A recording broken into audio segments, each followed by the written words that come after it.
Boa noite para todo mundo aqui. A gente está reunido hoje para falar um pouco da palavra de Deus sobre antropologia, né? Esse palavrão todo para estudar um pouco do que a gente é e do que somos constituídos, né? A gente teve 4 aulas, certo? O Vitor discutindo desde pecado, desde salvação, desde frutos, vídeos do Ed René, até do Caio Fábio, né? Teve. E a gente quer finalizar hoje com essa consolidação do nosso aprendizado. E quem tiver pergunta, seja ela de qual conteúdo for, a gente quer, conteúdo relacionado à antropologia, claro, a gente quer que vocês falem e que a gente possa debater e ser daqui mais próximo da palavra de Deus. Tá certo, gente? Eu queria convidar os nossos debatedores. Primeiro o professor Vitor, dispensa apresentações, né? Dispensa, né? Vem para cá. Pode sentar. E segundo, não menos conhecido, né? O Rodrigo Bibo de Aquino, né? Idealizador do site Bibotalk, formado em teologia de geral, é isso. Quase mestre, mais alguma coisa? Não, tá bom, né? Então tá, gente. A gente tem algumas perguntas que a gente coletou até durante as aulas e a gente quer dar continuidade à nossa última aula. Para quem não lembra, alguém, que eu não lembro quem, perguntou sobre Romanos 8, sobre a natureza criada, o seu irmão Luiz, né? Foi ele? Foi ele? Ou foi aquele irmão, não lembro. Também não lembro. Então ele perguntou o que é a natureza criada em Romanos 8, de 20 a 24. Eu vou ler aqui primeiro para a gente se contextualizar e dar tempo para os debatedores, né? Fique à vontade.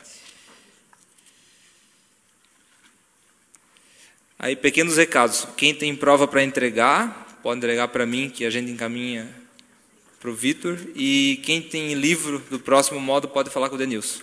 Beleza? Aqui. Tá. Vamos lá. Romanos 8, 20 a 24. Pois ela foi submetida à inutilidade, não pela sua própria escolha, mas por causa da vontade daquele que a sujeitou, na esperança de que a própria natureza criada será libertada da escravidão da decadência em que se encontra, recebendo a gloriosa liberdade dos filhos de Deus. Sabemos que toda a natureza criada geme até agora como em dores de parto. E não só isso, mas nós mesmos, que temos os primeiros frutos do Espírito, gememos interiormente, esperando ansiosamente a nossa adoção como filhos, a redenção do nosso corpo. Pois nessa esperança fomos salvos. Mas esperança que se vê não é esperança. Quem espera por aquilo que está vendo? Então, a dúvida do irmão foi o seguinte: o que seria essa natureza criada? É a natureza que a gente entende no dia a dia, as plantas, as árvores, é o homem, são os salvos, é todo mundo?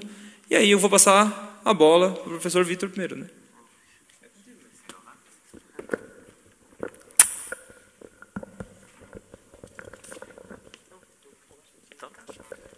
Queridos, a graça e a paz. Amém. Deixa eu só tecer alguns comentários antes de nós começarmos a iniciar essa conversa, né? Primeiro, eu me sinto até constrangido de estar aqui no meio de vocês, assim, desse jeito. Parece que a gente está num lugar de um julgamento. Então a gente tem que ter bastante cuidado com as nossas palavras. Eu me sinto lisonjeado de estar ao lado do Bibo, que não é um irmão, é um amigo de alguns anos. Eu tive conhecimento da vida do Bibo de uma forma um pouco constrangedora, porque ele escrevia sobre cinema e fé e cinema, e eu era um camarada muito quadrado, bem quadrado, nem sei se era quadrado, era muito mais do que isso, e eu fiquei indignado quando eu vi que um cristão escreveria sobre, ou estava escrevendo sobre fé e cinema. Eu pensava, como pode, meu Deus, não tem cabimento, um cristão sério, um cristão autêntico, não pode nem ver um filme, meu Deus, eu pensava assim, né? Os dois também. E eu escrevi um e-mail para ele e falei, rapaz, como é que pode aí, cara? E aí nasceu essa amizade minha e do Bibo. Então fui para a faculdade, nos encontramos lá. Na época eu tinha um blog, a gente comentou sobre o blog. O Bibo é um cara extremamente capacitado, extremamente inteligente. E na época eu perguntava para ele... cara, por que tu não tem um blog, cara? Por que tu não escreve? Não, mas, poxa, não. E ele começou e, né, deu no que deu. Já está no segundo livro, Bibo. Então, para mim é uma alegria. Eu me sinto constrangido de estar com ele, porque além de ele ser um amigo, ele foi meu professor na faculdade. Ele tem sido professor fora da aula comigo, não só na amizade, mas também em várias questões bíblicas. Então vamos levar em consideração, deixa eu começar. Depois eu sei que tu estudou bastante essa. Se eu pudesse ter aquela Bíblia do André, pode ver tua Bíblia ali, André, para mim? Posso, com certeza. Na NVI, na Bíblia de estudo da NVI, que dispensa comentário os colaboradores, que inclui neles Luiz Saião, Russell Shedd, vários colaboradores que traduziram ela, e não só traduziram como comentaram alguns versículos e capítulos delas, porque é uma Bíblia de comentário. Eles fazem distinção, sim, da questão da criação ali, do capítulo 18, do versículo 18, que fala que... Onde é que está o português aqui, meu irmão? Aqui. Está à esquerda. Aqui, obrigado. A natureza criada aguarda com grande expectativa que os filhos de Deus sejam revelados. Ele faz essa distinção. Ele acredita que a natureza criada se refere tanto à natureza animada quanto à inanimada. E posteriormente, no versículo 23, ele vai comentar da seguinte maneira: e não só isso, mas nós mesmos. Então ele faz uma distinção. Primeiro ele estava falando de uma natureza, de um tipo de natureza, e agora ele faz a reflexão para si mesmo. Então eles acreditam no comentário, né? Como é um comentário interdenominacional, não tem confissão nenhuma. Então, de maneira despretensiosa ou com pretensão para a interpretação, eles colocam como o versículo ali a natureza criada como se fosse toda a criação de Deus. Pode até incluir as pessoas, pode incluir também a natureza. Enfim, esse é um panorama bem vago, assim. Então, eu acho que o Bibo vai, como ele estudou um pouco mais essa pergunta, eu vou partir disso, tá? A gente parte desse pressuposto, que essa é a diferença. Agora vamos ver se o Bibo achou alguma coisa que concorda, não concorda, enfim, ele vai. Fica à vontade, Bibo. Pessoal, boa noite. Para mim é um prazer estar aqui, é a segunda vez que eu venho no Café Teológico. Eu congrego aqui na Resgate, estou meio ausente porque minha filha nasceu, e aí não vou trazer ela agora com um mesinho aqui para cá, para vir aquelas mãos cheias de bactérias pegar nela, então... Estou brincando. Não, ela é muito novinha ainda, mas daqui a pouco a gente aparece aí no culto para estar apresentando ela. Então, para mim é um prazer estar aqui com vocês. Bem, sobre essa questão, eu li alguns comentários. Esse aqui, por exemplo, eu super indico, é o comentário bíblico Esperança. Ele é editado pela editora Esperança. Ele é um comentário alemão escrito por pietistas. Os pietistas são luteranos muito crentes, são luteranos que justamente de piedade. Nada a ver com petista, não, a gente está falando de gente crente. Não é? Ainda que possa existir petistas crentes, não é essa a questão. Tá? Mas eles vêm do movimento pietista, que é um movimento de renovação dentro da igreja luterana, não exatamente só da igreja luterana, mas de algumas igrejas reformadas, e eles têm esse comentário bíblico aqui, que eu recomendo, para mim um dos melhores comentários bíblicos do Novo Testamento. Não é barato, eu acho que está em torno de 500 a 600 reais, todos os volumes do Novo Testamento. O Adolf Paul, ele não faz essa distinção, ele simplesmente diz que ali é a criação sub-humana, porque de alguma forma a criação sofreu com o pecado de Adão. Então ele diz o seguinte aqui, ó: pois sabemos que toda a criação a um só tempo... Cadê aquela que diz que foi imputado? Ó, o versículo 20. Pois a criação, até a Almeidinha, nossa tradução querida, ela coloca aqui como criação. Tá? A palavra grega, ela suporta que seja colocada aqui como criação. Tá? Pois a criação está sujeita à vontade, à vaidade. Ou seja, vaidade de quem? Daquele que pecou. Aqui nós temos que nos remeter a Gênesis 3. Porque tudo o que Deus cria é o quê? Bom. Então o mundo é bom, a boa criação de Deus. Tudo saiu bom da mão de Deus. A matéria não é má, a matéria é boa. O ser humano é bom. Mas nós temos Gênesis 3 na história. E como consequência da queda do ser humano, o próprio Deus castiga toda a criação. Toda a criação sofre com a queda do ser humano. Ou seja, aqui o que nos diz o versículo 20: pois a criação está sujeita à vaidade. A vaidade aqui é um termo para o pecado, para a queda de Gênesis 3. Está sujeita à vaidade, não voluntariamente, ou seja, não tem como objetos inanimados ou uma natureza subhumana pecar sem consciência. Então não foi a queda da criação, ou seja, daquilo que não é ser humano, não foi uma queda espontânea, não foi uma queda voluntária. Adão e Eva pecaram de maneira voluntária. Adão e Eva tinham livre-arbítrio e com esse livre-arbítrio eles escolheram não seguir a vontade de Deus, mas o próprio conhecimento. Certo? É isso que o texto bíblico de Gênesis resumidamente quer nos dizer. Então ele diz o seguinte: sujeita à vontade não voluntariamente, mas por causa daquele que a sujeitou. Quem é que sujeitou? O próprio Deus. É o próprio Deus que em Gênesis 3 amaldiçoa a criação. Tanto o homem quanto a mulher, tudo, toda a criação. Toda a criação, mas principalmente a criação não humana. Aqui ele não coloca a natureza, não natureza humana, mas a natureza como a criação, aquilo que nos rodeia, que nos cerca.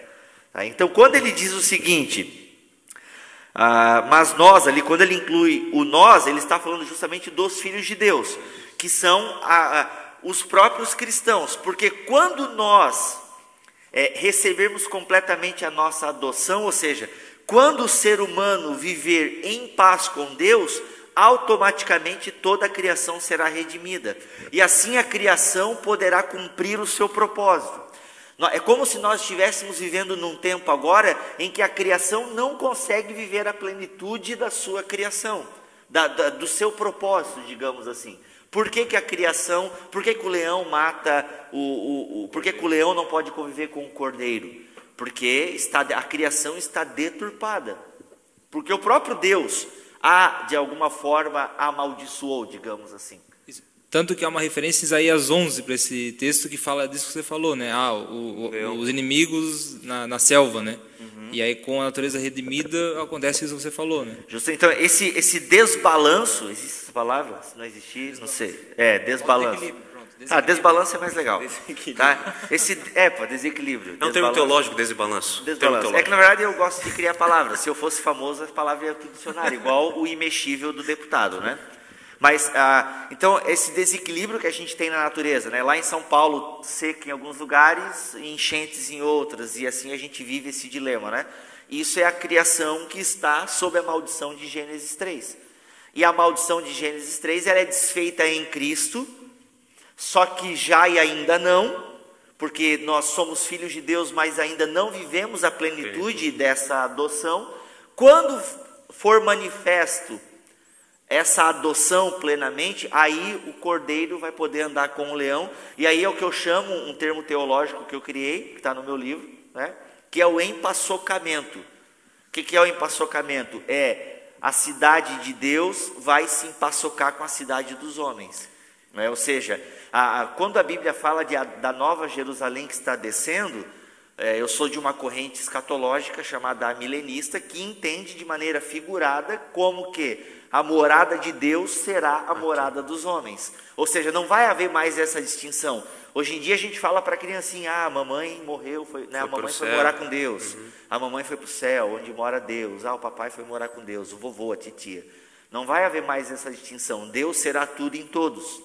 Então, a gente só vai viver. Por isso que a criação aguarda, né, a manifestação dos filhos. Como se fosse gemendo, né, com dores. E geme e espera, por quê? Ele personifica, né, a natureza, como se fosse uma pessoa gemendo, esperando. Que é uma linguagem comum no Antigo Testamento, né? Se dar sentimentos a coisas inanimadas, né? O salmista faz muito isso e tal. Então ele entende, né? Os comentaristas que eu li, eles entendem que não, que é só uma referência mesmo à criação. A natureza. A natureza, a mãe natureza, usando uma linguagem bem... E os versículos sucessores aí vão falar a nós mesmos, né? Isso, justamente. E aí, consequentemente, acaba entrando... porque assim, o ímpio, ele não vai ter essa... Por que não entram os ímpios aqui? Porque os ímpios não terão essa chance que a natureza vai ter. O ímpio, ele tem essa vida para escolher a Jesus, ou ser salvo, né? Depende de que linha você é. Ele tem essa vida para a salvação. Não existe vida depois da morte. Só existe vida depois da morte para quem está em Cristo. Irmão Luiz, beleza? Resolvido aí? Quer fazer mais uma pergunta, comentário? Só um pouquinho. Todo mundo quer ouvir. Eu vi uma pessoa uma vez na televisão, ela falou que o homem geme a ausência de Deus e por isso que a tendência dele é, se ele não vive com Deus, a tendência dele é partir para as bebidas, buscar essa carência em outras coisas. Acho que cabe aquele vazio existencial, né, do fato, homem. Se é verdade ou não. Até a gente comentou na aula sobre Agostinho que o homem foi criado para se satisfazer em Deus, né? Se o homem não se encontra em Deus, ele não encontra satisfação, né? Fizeste-nos para ti e quieto está o nosso coração enquanto não repousa em ti, né? Dostoiévski vai falar também. É aquela questão do vazio do tamanho de Deus dentro do homem, que só é preenchido. Até a gente comentou, até a gente brincou bastante a questão da geladeira, do carnê, enfim, daquelas questões que nós tentamos preencher esse vazio existencial de qual é o motivo da nossa vida, onde é que eu posso encontrar alegria, né? Então, dentro eu acho interessante a antropologia teológica, e isso até vem numa pergunta ali, acho que dá até para responder mais ou menos, é que a antropologia teológica, ela responde todas as principais perguntas da humanidade. A antropologia teológica, ela nos diz de onde viemos, para que viemos, para onde vamos. Então, as perguntas que a humanidade tem feito ao longo da história, né, as perguntas que o iluminismo levantou, os teólogos já estão lá, é como, tem um autor que brinca, não sei qual que é, dos livros que eu emprestei para o Vitor lá, não lembro mais quem é que está brincando com isso, mas ele brinca que quando os filósofos, os cientistas chegaram no topo de uma montanha do conhecimento humano, né, pela busca da razão da existência, os teólogos já estavam lá em cima tomando chimarrão, chocolate quente, cerveja, sei lá o que você gosta de beber, né? Ou seja, eles já estavam lá há muito tempo já dialogando sobre isso, porque a antropologia teológica, ela responde todas essas, ela não tem dúvida com essas questões. Bibo, ela não tem dúvida concernente a essas questões, mas é fácil nós entendermos isso, porque nós estamos imersos dentro de um contexto de reino de Deus, dentro de um contexto de fé. Mas uma pessoa que não vive a fé, tá? Que não vive o contexto da realidade do reino de Deus, tá? O aqui e o agora, como é que essa pessoa não vai ter dúvida? Ou como que a antropologia teológica vai corresponder à necessidade dela de respostas se ela não acredita em Deus, se ela não tem essa consciência de existência em Deus? A antropologia teológica, ela responde, e bem, para nós, até porque ela responde para esse cara também, Romanos 1. Eu compreendo, não, com certeza, né, a criação, tudo, ele vê, né, eu compreendo que a antropologia teológica, ela responde a nós, e as pessoas que não estão abarcadas na realidade da fé, na realidade de crença num Deus, na existência de um Cristo que morreu por nós, a antropologia teológica não vai ter um efeito tão grande. Ela responde, mas você vai concordar comigo que a Bíblia é um livro de fé. Sim, a antropologia teológica é para quem crê. Para quem não crê, não vai. Para quem não crê, aí só sobra o desespero. Isso. E a Bíblia, ela não sei se tu compartilha desse mesmo pensamento, ela de maneira definitiva ela fala, Deus criou. Pronto, ela não está a fim de discutir se foi Deus ou se não foi Deus. É o homem que tenta entrar nessas discussões e entra nessas discussões sobre a existência, quem que fez, quem que não fez. A Bíblia é um livro de fé, né? É uma questão de fé, né? Deus criou, isso aqui é para crer. Agora tem gente que não crê. Então a antropologia teológica, ela não vai atender, eu vendo, queria que tu colocasse a tua posição, ela não vai conseguir responder, por exemplo, a um anseio de um filósofo ateu acerca da sua existência, até porque nem ele vai responder acerca dele mesmo. Não, vai devagar. Justamente não vai satisfazer o anseio dele, porque que às vezes esse debate de ateus e apologetas cristãos, às vezes eu acho meio sem sentido. Louva a Deus pela vida de William Lane Craig, John Lennox, esses homens que debatem no campo acadêmico a fé cristã. é louvável. Eu não tenho, eu pego o livro do William Lane Craig para ler, eu tenho hora assim que trava, sabe quando o computador trava e fica aquela ampulhetinha girando assim, tem hora que realmente são argumentos filosóficos que eu não entendo. Glória a Deus por isso, mas se o Espírito, Lutero fala muito disso, se o Espírito não age, a pessoa pode ouvir a palavra. Por que a gente vai pregar num estádio com 50 mil pessoas e às vezes no apelo vem 3 bêbados e só uma pessoa para aceitar Cristo? Bêbado sempre tem apelo em praça ou lugar público, né? Mas por que às vezes vem uma pessoa dentro de 50 mil? Porque o Espírito agiu em uma pessoa. Então, se eu estou lá debatendo com um ateu, com o John, qual que é agora o neo-ateu da modinha, é o Dawkins, né? O Dawkins, inclusive, é um frustrado com a fé cristã.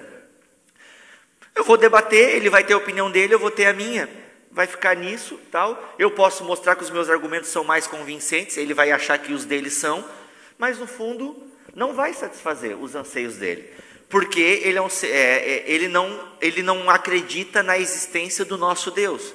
Para ele não faz sentido o Bereshit bara Elohim de Gênesis 1, né? No princípio criou Deus. Para ele, inclusive, é um absurdo nós professarmos a fé numa divindade. Então, para ele, realmente, eu tenho uma resposta, mas que não cabe para ele. O que eu vou dizer para ele é, então viva no seu desespero. Muitos cristãos viveram de maneira desesperada, de maneira, angustiante. Porque ser cristão não é colete de provas contra depressão e crises existenciais. Não é. Só que onde o ser humano vai superar a sua crise existencial? Em Deus. Na fé no Pai de Jesus, na fé no Cristo ressurreto. É ali, se ele não encontrar isso, esse é o remédio que a antropologia teológica oferece. Por quê? Porque para a antropologia teológica, a doença é o pecado, o remédio é Cristo. Então assim, primeiro que o ateu não vai nem reconhecer a doença, porque para ele falar em pecado é bobiça, é infantilidade, né? Para ele falar em pecado é nada mais do que artifício dos sacerdotes para a dominação do povo. É o que Nietzsche falava. Não, vocês inventaram a categoria pecado para manter o povo aí, para a religião. A sociologia até corresponde que a religião é o ópio do povo. Sim, então é justamente. Onde o povo escapa da realidade, das dificuldades, Sim. Então ele corre para a religião. Justamente. Exatamente. Então, Deus foi criado para um escape. Então, se a pessoa já acha tudo isso uma coisa besta, o que a gente não... Primeiro que ela não reconhece a doença dela. Então, se ela já não reconhece a categoria pecado, já fica difícil nós trabalharmos. Porque para nós o pecado é a raiz de tudo isso que a gente vive hoje, que está tudo aí torto. Para nós é o pecado. E a cura é Cristo. Então, por isso que, nesse sentido, a antropologia teológica, ela responde todas as perguntas. Mas as perguntas, essas respostas, só fazem sentido para quem acredita. Para o que não crê, aí é o desespero. Só resta o desespero. Boa noite. Boa noite. A minha pergunta é com relação ao corpo. Eu comecei a pensar sobre isso.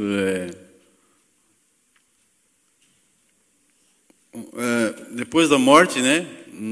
Naturalmente nós ainda enterramos nossos mortos. O que vocês têm a dizer sobre cremação? É certo? Por quê? Ou não? E por quê? É certo porque eu acho que ecologicamente é mais adequado para o meio ambiente. E se você tem dinheiro para fazer a cremação, manda bala.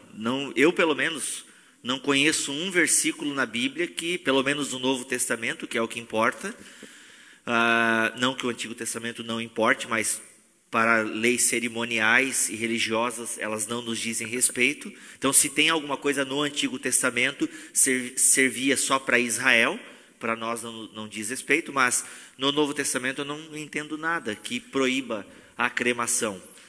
E tem um paradoxo muito grande isso aí, porque a pessoa, enquanto é viva, às vezes, né, algumas pessoas, elas não têm aquele devido cuidado com o corpo, na questão da alimentação, enfim. Aí quando parte dessa parte de pós-morte, né, pós-vida, né, eles têm esse temor, porque, poxa, como é que vai ser restaurado depois do corpo? Então eles não têm mais, eles têm uma maior preocupação com o pós-vida com o corpo do que o vida com o corpo. Né? Então é meio paradoxal assim isso aí, porque o camarada vive uma vida despretensiosa com o seu corpo, não cuidando do seu corpo, não numa questão só estética, numa questão saudável, uma questão de saúde. E a morte pós-vida, ele tem essa preocupação, poxa, será que eu vou poder ser cremado, não vou poder ser cremado? E tem essa questão de que muitos já pensaram, já levantaram até essa questão, Bibo, da restauração, porque é uma ilusão nós acreditarmos num céu que será por alma, certo? Alminhas, fantasminhas, camaradas voando, e até mesmo no inferno só de almas. A integralidade do homem, ele parte após a ressurreição, tanto para a vida eterna quanto para a morte eterna, correto? E as pessoas têm essa preocupação. Eu vou ser cremado, e como é que o Senhor vai restaurar o meu corpo depois? Como é que ele vai achar essas como é que cinzas? o Senhor vai restaurar o corpo, por exemplo, do apóstolo Paulo? Digamos que ele tenha sido enterrado. Quanto tempo... Onde está ele? Onde está esse corpo? Enquanto matéria, né? Enquanto aqui... Isso já... Corpos que foram mortos em guerra e foram explodidos, vamos dizer alguma coisa assim. É uma questão muito... Então, não existe, né, dentro do universo evangélico, não existe essa preocupação quanto à cremação. Eu acho, se não me engano, os testemunhas de Jeová, eles têm... acho que os testemunhas de Jeová, eles têm essa preocupação, que eu até nem sei porquê. Não sei se é por causa desse medo da ressurreição e tal, como é que Deus vai restaurar. Mas para os evangélicos não existe essa preocupação da cremação. Eu acho até que se tem dinheiro é uma coisa ecologicamente... Eu não sei se a fumaça que os crematórios liberam é uma fumaça boa, mas... Não, tem filtros, coisa Tem rara. filtros, né? Então se bobear é até ecologicamente correto e consequentemente faz mais jus ao mandato cultural de cuidar da criação. Mas vale essa dica, mano. Nota esse versiquinho aí, cuida do corpo enquanto a vida, porque depois não há mais obra, não há mais nada que se faça. Só uma observação. Do pó viesse, ao pó voltarás. Né? Quando é enterrado vivo, pelo que eu me lembro, né, as bactérias, tu volta ao pó. Então, se você volta ao pó da maneira natural, tá voltando cremado, acho que dá na mesma. Tá bom? Até tá mais certo. rápido. Tá certo. Acelerou o processo. Isso é verdade. Mas talvez foi a colocação... Teoricamente, tem ossos que viram petróleo. Há muito tempo. Não, é que não existe, entendeu? Não... Sim, não. É que, teoricamente, no universo evangélico, a partir do Novo Testamento, não existe essa preocupação. Muito pessoal, né? Muito pessoal. Uma coisa... Então, assim, se você crema, não é pecado. Se você acha que não é pecado cremar... Até a questão de doação de órgãos entra nessa questão, entendeu? Sim, não, Tem cristãos que eu não vou doar órgãos. Não, enfim, gente. Pelo amor de Deus, com irmãos, certeza doe órgãos. Entra Romanos 14, né? Aquele que doa, não acredito que não doa, né? Não, doe órgãos, salve vidas. Eu queria aproveitar que vocês estavam falando de mandamento, lei cerimonial, Antigo Testamento e Novo, para estender uma dúvida que o Rodrigo teve em aula sobre os 10 mandamentos, né? Ele comentou na aula que os 10 mandamentos eles são muito enfatizados no Antigo Testamento, mas a gente no Novo a gente não vê essa ênfase, né? E aí eu queria estender o que a gente conversou em sala aqui, né, para deixar claro como interpretar os 10 mandamentos ou não, né? Qual que é a relação do homem com os 10 mandamentos e o pecado? Eu tenho que seguir todos, por que eles foram criados? A lei foi cumprida ou não? Eu sei que a discussão é longa, mas... Não, a discussão é longa, mas a gente vai sintetizar. Como eu disse, no Antigo Testamento a gente tem as leis civis, as leis religiosas e a lei moral. As duas primeiras, a civil e a religiosa, não nos dizem respeito. Essa é o tipo de lei que Cristo superou, que morreu em Cristo, que são leis que Deus deu para o povo de Israel, principalmente para que Israel se estabilizasse enquanto nação na terra de Canaã. São leis que, por exemplo, assim, vamos pegar Levítico 19. Lá tem, inclusive, Levítico 19 é utilizado para falar contra tatuagem. Não cabe isso, porque se eu pegar o versículo 19 de Levítico 19, que proíbe a tatuagem, então eu tenho que pegar os outros versículos também, que proíbe eu usar tecidos misturados na minha roupa. Então eu já não posso usar aquela minha camisa Por exemplo, eu que sou pobre, eu compro aquelas camisetas que é 95% algodão, poliéster e só 5% algodão. O Vitor usa 100% algodão, egípcio, daquela coisa toda lá, né? Mas eu, pobre, compro ali na Casa Príncipe e é 95% poliéster. Então, já não poderia nem usar essa camisa social, porque é tecido misturado. Não poderia colocar dentro do cercado animais de raças diferentes, né? Então, tem uma série de leis ali que não fazem o mínimo sentido para nós. Então, esse tipo de lei é um código de santidade para o povo de Israel. Já os 10 mandamentos estão... Pré-Cristo, não, para o povo de Israel, para a entrada em Canaã, para se estabelecer enquanto nação, e principalmente para estabelecer uma caracterização de Israel em relação aos outros povos. Principalmente porque muitas daquelas leis, elas iam de encontro à prática pagã dos povos circunvizinhos a Israel. Então, para que Israel se destacasse como nação de Javé, era necessário aquela série de observações. Então, elas não nos dizem respeito mais. Já os 10 mandamentos, eles estão dentro da categoria de código moral. E esse código moral, ele mostra justamente uma vontade de Deus para toda a humanidade. E esse código moral, ainda que ele não receba ênfase no Novo Testamento, ele é mencionado em todo o Novo Testamento. Obviamente que a questão do sábado, ele é mencionado em contexto de discussão com os judeus. E a história cristã depois vai adaptar o domingo como dia de descanso, porque é o dia que o Senhor ressuscitou. Mas todos os 9 mandamentos, eles estão presentes em espírito, digamos assim, nas várias ordenanças de Paulo, nas várias discussões de Jesus. Eles estão presentes no Sermão da Montanha. Então, eles estão lá. Não são ênfase, mas eles estão lá presentes. Então, existe o quê? Os 10 mandamentos são leis morais, e por serem leis morais, elas dizem respeito à moralidade do ser humano, e isso atravessa a história, atravessa os povos. É por isso até que vão dizer que essa lei moral, de alguma forma, isso a gente já responde até uma outra questão que está ali, ela está embutida no ser humano. É essa lei moral que Paulo vai falar em Romanos 2, daquele gentio que cumpre a lei sem conhecer a lei, ou seja, daquela pessoa que não conhece os 10 mandamentos, mas de alguma forma os respeita e os honra. Só falta se converter, né? Aquele que... Ou seja, muitos teólogos cristãos acreditam nisso, que existe uma lei moral dentro do ser humano. E essa lei moral, ela é fruto do quê? Do fato de que o ser humano é criação de Deus. Se é criação de Deus, é como se o ser humano tivesse... O Klaus Westermann, um teólogo do Antigo Testamento, ele diz que o ser humano foi programado para Deus. E na linguagem bíblica é o imagem e semelhança. Então, o fato de toda a humanidade ser imagem e semelhança de Deus, e ser imagem e semelhança mesmo após a queda, faz com que o ser humano tenha em si esse vazio que clama por Deus. É por isso que existe a religião. A religião existe por quê? Porque todo ser humano clama por algo fora de si. Todos os povos, a religião não é uma... Se a religião é uma invenção humana, ela é uma invenção humana porque Deus assim o quis. Porque o vazio que existe dentro de toda a humanidade é inerente a essa condição de que eu fui criado por Deus. Então, eu clamo por algo que está além de mim. Eu clamo por algo que está fora de mim.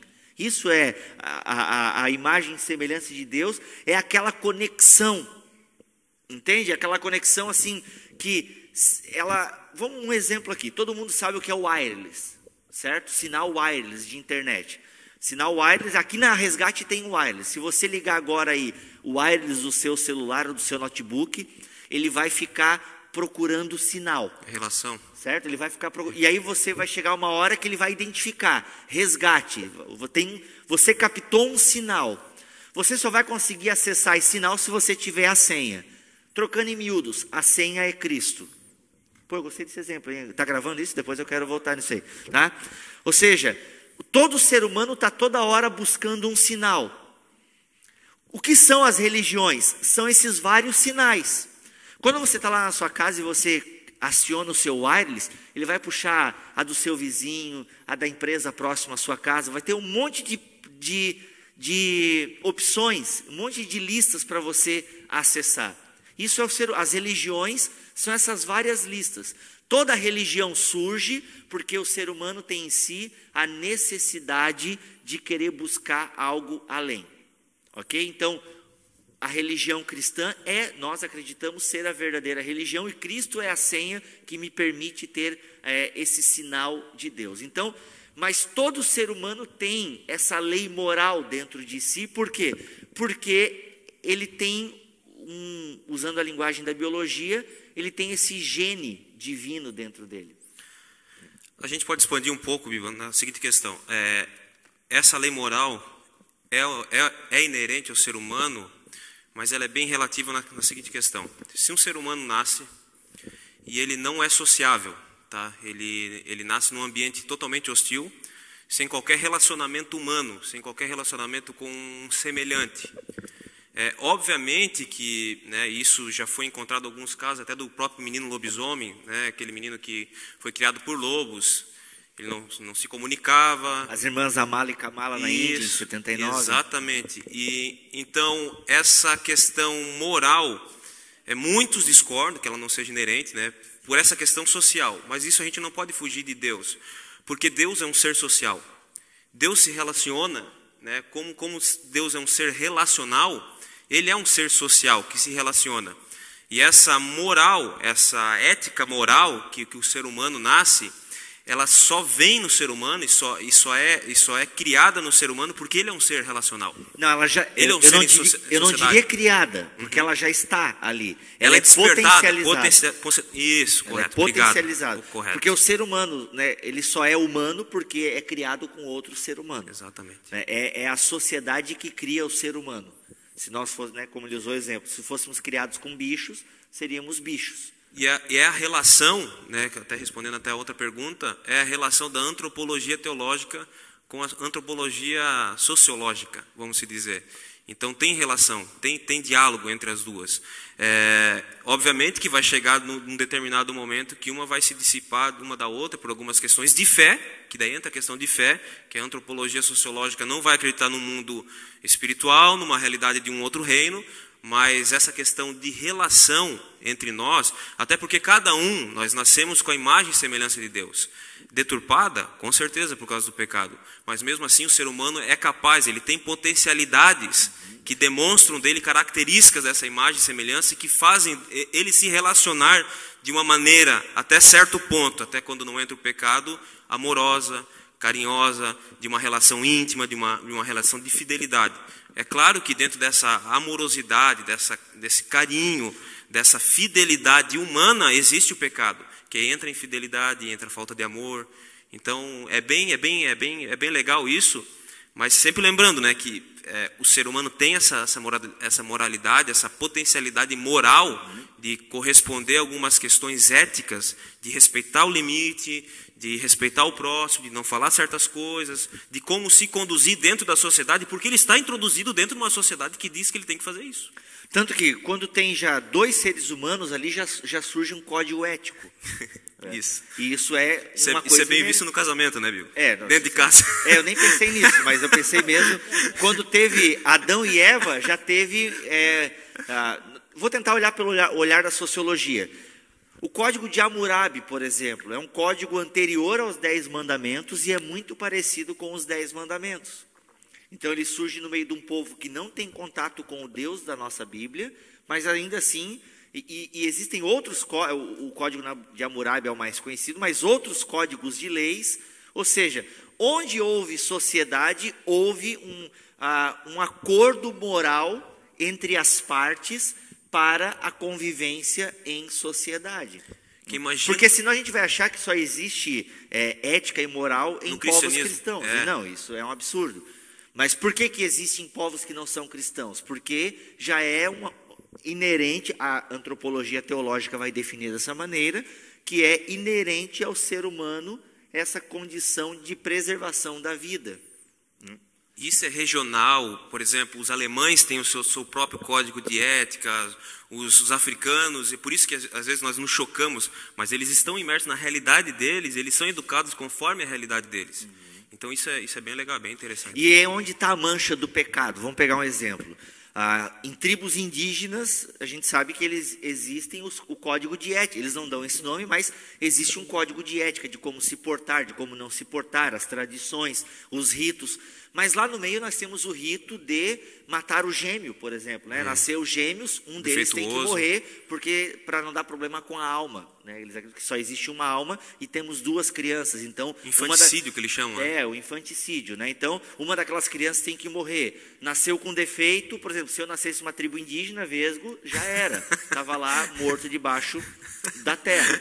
Não é verdade? Então, obviamente, aí a gente percebe o quê? Um código moral que vai contra a Bíblia Sagrada, que diz que porque o que é uma verdade absoluta, que é a verdade absoluta que preserva a vida, certo? Então é a mancha do pecado que o Vitor falou antes. Então toda a sociedade produz códigos que de alguma forma preservam a vida em sociedade. Contudo, devido à mancha do pecado, não é perfeito. Mesmo com os códigos, imagina sem código, então mesmo com todas as leis, tudo, o ser humano faz o que faz. Né? Só que isso, respondendo a outra pergunta que está ali, mostra que o ser humano, mesmo depois da queda, continua sendo imagem e semelhança de Deus. A Bíblia não faz distinção entre demut e tselen, imagem e semelhança. São apenas duas palavras diferentes para a mesma realidade. Tá? Tu chegou a explicar dos reis no Antigo Oriente? Não, isso não. A imagem e semelhança... sim, que era a questão da posição, a estátua. Eu não lembro se eu comentei com vocês, acho que não, né? Só para vocês entenderem, então, o conceito de imagem. Por que o autor de Gênesis, ele usa essa nomenclatura, imago Dei, né? No latim ficou imago Dei, mas no hebraico é demut e tselen. Por que ele usa porque quando ele escreve sobre a criação do ser humano, ele está usando essa nomenclatura, né? Imagem e semelhança. Primeiro que ele está dizendo o seguinte, que o ser humano não é Deus, que o ser humano não é feito de partes de Deus. Não é uma partícula, não possui não existe uma partícula divina do ser humano. É uma partícula de Deus no ser humano, não existe isso, ok? Porque nas tradições dos povos circunvizinhos, o ser humano era formado a partir do sangue das divindades. Por exemplo, a gente tem no mito babilônico do Enuma Elish, que é o relato, a epopeia da criação dos babilônicos, que provavelmente influenciou muito o autor de Gênesis no seu relato da criação. No Enuma Elish, o ser humano é criado do sangue das divindades. As divindades estão brigando. O próprio mundo é resultado de um caos entre os deuses, e o ser humano é criado a partir do sangue de uma divindade. Então, no relato bíblico da criação, nós temos o quê? Deus botando ordem no caos, já é um tapa na cara dos babilônicos, ou seja, a criação é um caos? Não, o nosso Deus dá ordem no caos. E o nosso Deus não cria o ser humano para ser escravo dos deuses, e não cria o ser humano como partícula dos deuses. Não, o nosso Deus cria para que a gente seja participante da criação e para que nós somos imagem e semelhança de Deus. O máximo que nós temos é o quê? Sopro da vida. Sopro da vida não é o espírito. Deus não sopra o espírito dentro do ser humano, não. Ele sopra vida. E quando o autor bíblico utiliza imagem e semelhança, ele tem em mente as estátuas que os imperadores utilizavam no Antigo Oriente para a demarcação de território. Então, onde você andava e você via uma estátua de determinado imperador, uma coisa que vocês vão lembrar, as próprias esfinges lá, dos faraós, essas estátuas. Então, no Antigo Oriente era comum os imperadores, os reis, terem estátuas suas para demarcar o território. O próprio Saddam Hussein foi quebrado várias estátuas deles no próprio território dele, onde ele mandava, onde ele comandava, né? Ou seja, isso é o quê? Para demarcar o território. Então, se você andasse em determinada região e você visse a estátua do fulano de tal, você saberia que aquela região é guardada, é protegida e tem como dono o rei fulano de tal. O que o autor bíblico tem em mente ao utilizar imago Dei? imagem e semelhança. Ele está dizendo que nós não somos Deus, mas nós somos parecidos com Deus, e o fato de Ele nos colocar na terra para cultivar essa terra, e cultivar ali é cuidar da terra, Ele quer dizer o seguinte: onde tiver um ser humano, ali tem um representante de Deus. É a questão da administração que nós comentamos bastante na aula, né? Imago Dei diz respeito à administração do ser humano na criação. A teologia católica faz distinção entre imagem e semelhança. A imagem foi perdida, a semelhança ainda se mantém, mas isso dentro da teologia do Antigo Testamento não se sustenta, né? Imagem e semelhança são palavras diferentes para mostrarem a mesma realidade. Que o ser humano não é Deus, que o ser humano só é parecido com Deus. E parecido em que sentido? Em protetor da criação, em mantenedor da criação, em participante da ação que Deus está fazendo na criação. Participação essa que continua com Cristo, porque Cristo veio para salvar a humanidade. Como Cristo salva a humanidade agora? Através da pregação do Evangelho, que é feita por mim e por você. Então a gente continua. Isso é uma posição, né, Bibo? É um ponto de vista, né? Sim. Que você vai encontrar, como ele falou, na própria teologia católica, eles vão fazer distinção, e alguns escritores, pais de igreja, também fizeram distinção. Isso até está na apostila, se eu não me engano, do SEDUC, que a gente faz estudo. Então é uma posição, e é uma das mais louváveis, até porque Lutero defendeu muito ela, que são palavras sinônimas, então não existe diferença. Até porque o ser humano, lembrando do Ed Renekiewicz, é um ser integral. Então, ia falar sobre isso? Pode falar, mano. Na realidade, eu ia perguntar isso, ele até tinha falado sobre a partícula divina e tal, né?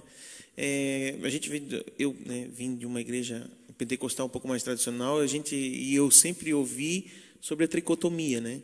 A dicotomia eu vim ver bem depois, até falando sobre divisão de corpo, alma e espírito, né? Até o André colocou na nossa página lá do Facebook, colocou um BTcast, o BTcast 58, que fala sobre isso, foi bem legal assim. Só que eu sempre tive uma dúvida, porque tem a palavra em Hebreus 4:12 diz, né? Pois a palavra de Deus é viva e eficaz, e mais afiada que qualquer espada de 2 gumes. Ela penetra ao ponto de dividir alma e espírito, juntas e medulas, e julga os pensamentos e intenções do coração. Aí o pessoal se apoia bastante para dizer que existe sim duas partes materiais, né? Alma e espírito. Outro ponto é lá em Gênesis, quando diz que Deus sopra o fôlego de vida, né? E até a Almeida vai dizer alma vivente, e aí vão dizer que o espírito que está ali é um pedaço de Deus e aquela coisa toda. Existe mais embasamento para dicotomia ou para tricotomia dentro da Bíblia? O café já está pronto, não? Gente, essa questão da tricotomia, na verdade tem um texto mais clássico ainda do que esse de Hebreus, que é Tessalonicenses, né? E o Deus que vos santifica em tudo, preserve corpo, alma e espírito. A gente tem que entender o seguinte: primeiro, essa divisão de corpo, alma e espírito é uma mentalidade grega. Para o hebreu não existe essa mentalidade de dividir o ser humano. Na teologia do Antigo Testamento, no pensamento hebreu, existem várias palavras que às vezes denotam uma característica do corpo do ser humano, mas querem falar do ser humano como um todo. Então, por exemplo, a palavra nefesh. A palavra nefesh, ela existe aproximadamente 7 significados para essa palavra, nefesh. Ela pode significar pescoço, garganta, fôlego de vida, suspiro, eu não lembro de todos agora. E por último pode significar alma. Mas todos eles querem dizer a mesma coisa. Se eu pegar a garganta do Vitor, que já tive vontade de fazer isso, e apertar a garganta dele, o que vai acontecer com ele? Vai morrer. Por que ele morreu? Perdeu o fôlego. Perdeu a sua capacidade de respirar, de suspirar. Então vocês percebam que, por mais que ela tenha vários significados, ela quer falar da vida do ser humano. Então vamos pegar um texto bem clássico. Bendize a minha alma ao Senhor, e tudo que há em mim bendiga o seu santo nome. Quando nós lemos esse salmo, que eu não lembro qual é agora, Sei. O irmão da música ali, o Gelson tinha que saber, porque isso é de... É um texto poético. É um texto poético. Mas, enfim, esse salmo é bem conhecido, todo mundo sabe do que eu estou falando. 40? 70? Ao Senhor e tudo que é em mim, bendiga o seu santo nome. Quando a gente olha a alma, a gente já tem... Quando fala em alma, a gente já tem o quê? O pensamento grego. A sede dos nossos sentimentos. Até, afinal, porque a gente lê o Tim LaHaye também, o Tim LaHaye vem com essa, né? É a sede dos sentimentos. A gente já tem o pensamento grego, a alma como as minhas emoções. Só que, gente, isso não cabe dentro do pensamento hebraico, e esse versículo, ele traduz muito bem o pensamento hebraico. Bendize a minha alma ao Senhor e tudo que há em mim. Ou seja, percebam aqui a totalidade. Então, a tradução correta seria: bendiga a minha vida ao Senhor. E tudo que há em mim, bendiga o seu santo nome. Ou seja, tudo, quem eu sou, bendiga ao Senhor. Então, nós temos outra palavra. Então, às vezes, nefesh quer significar garganta, quando ela vai falar de algum problema na garganta, de algum animal. Existe a palavra bazar. Também, ela às vezes significa só corpo, né? O corpo morto. Mas, em outro sentido, ela quer significar o ser humano como um todo. Então, isso o apóstolo Paulo transporta para a linguagem do Novo Testamento. Então, Paulo, existem 3 palavras-chave na antropologia do apóstolo Paulo, que são pneuma, espírito, sarx, carne e soma, corpo. Essas 3 palavras, elas às vezes têm significados próprios, mas às vezes elas querem sintetizar o ser humano como um todo. Então, por exemplo, sarx, que é carne, em alguns momentos na teologia de Paulo, ele quer significar o pecado. Mas ele não quer significar o pecado enquanto aquilo que está impregnado em nós, mas ele quer falar de uma vida pecadora. Tanto que Paulo vai falar em Romanos, viver uma vida na carne, segundo o Espírito.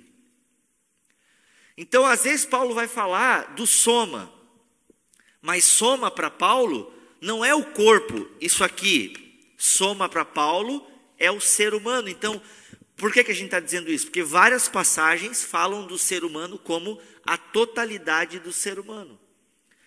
Paulo utiliza essas palavras de maneira intercambiável. Então, às vezes ele usa soma, às vezes ele usa pneuma, às vezes ele usa sarx.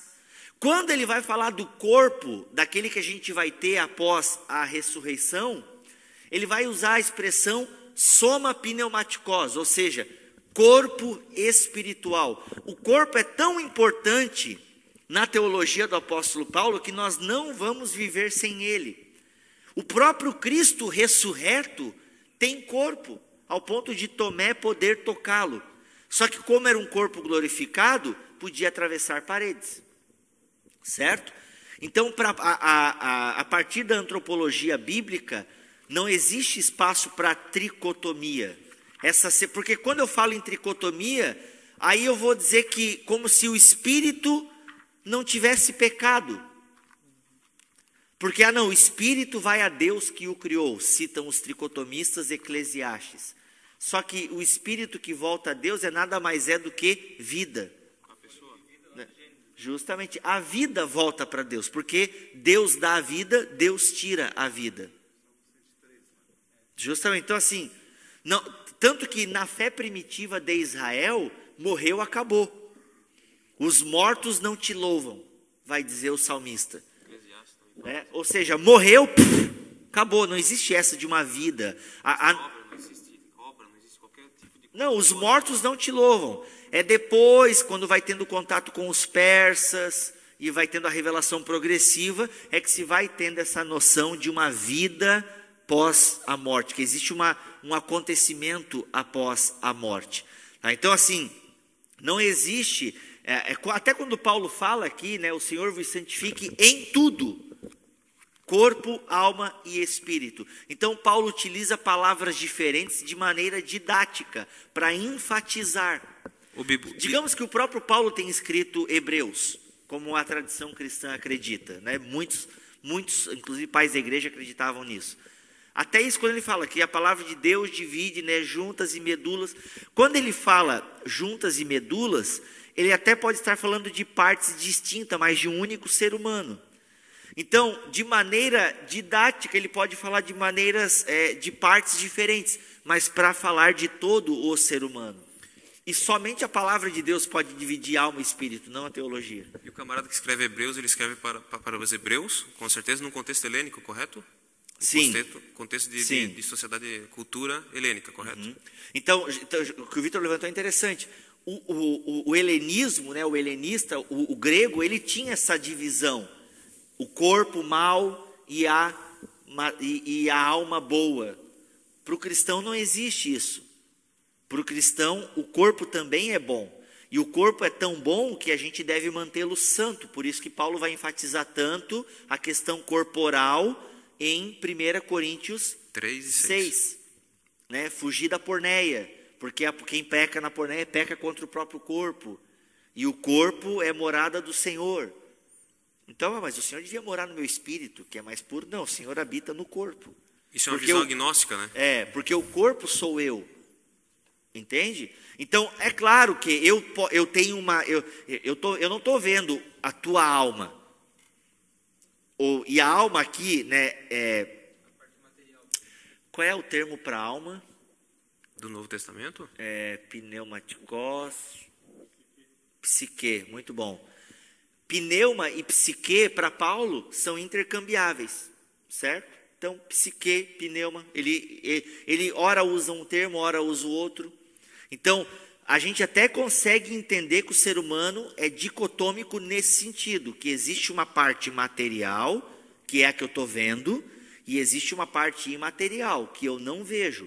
Mas elas não são divisíveis, no sentido de que o Senhor morreu por todo o ser humano. Eu não posso querer ganhar almas para Jesus. O Vitor deve ter trabalhado isso. Eu não vou ganhar alma, não, eu vou ganhar um ser humano para Jesus. Integral. E esse ser humano, ele é um ser humano integral, composto de um corpo e de uma alma / espírito. Certo?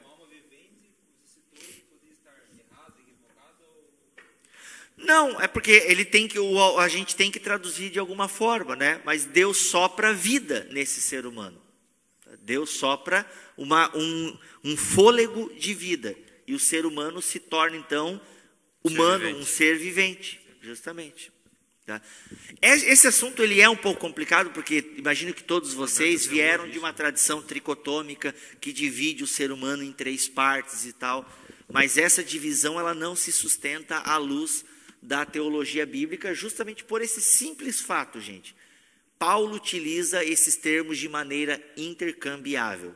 E por ele utilizar dessa maneira, a gente não consegue definir direito o que é alma, o que é soma, o que é pneuma, o que é psique.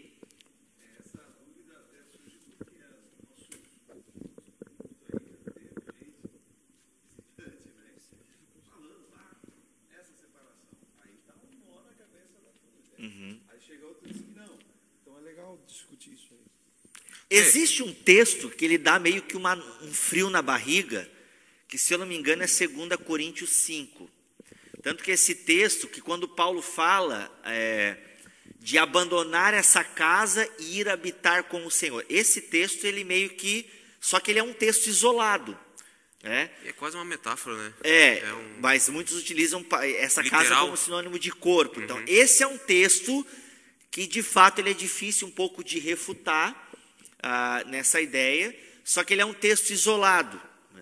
E a maioria dos outros textos, eles apontam para essa ideia da importância do corpo e o corpo como uma simbologia para a totalidade do ser humano.